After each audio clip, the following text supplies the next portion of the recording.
কক্সবাজারের বাতাসে আজ যেন আগে ভাগেই জমেছিল অস্বস্তি। সিরিজ জয়ের দৌড় ঘোড়ায় দাঁড়িয়েও শেষ মুহূর্তে হোঁচট বাংলাদেশ অনূর্ধ্ব ১৯ নারী দলের গল্পটা শেষ হলো এমনই হতাশায় ভরা এক বিকেলে। তৃতীয় ম্যাচ শেষে ২-১ ব্যবধানে এগিয়ে থাকা দলটি শেষ দুই ম্যাচের একটিতেও জয়ের দেখা পেল না। আজ পঞ্চম ও শেষ টি-টোয়েন্টিতে পাকিস্তানের কাছে ৬ উইকেটে হার নিশ্চিত করল সিরিজ হারের বেদনাও।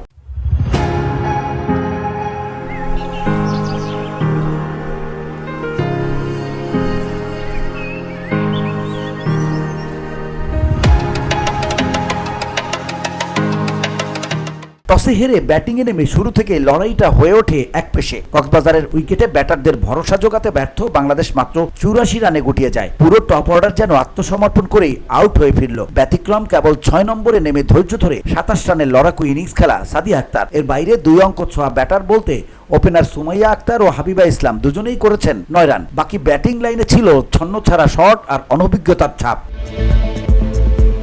ছোট লক্ষ্য তারাই পাকিস্তান শুরুটা খারাপ করলেও ম্যাচ হাতে তুলে নিতে বেশি সময় লাগেনি। ওপেনার কোমল খানের ২৫ রানের ইনিংস ছিল ভিত্তি, বাকিটা গড়ে দেন আকসা হাবিব ও ফিজা ফিয়াজ। ১৭ ওভারেই ৪ উইকেট হারিয়ে সহজেই জয়ের বন্দরে পৌঁছে যায় সফরকারীরা।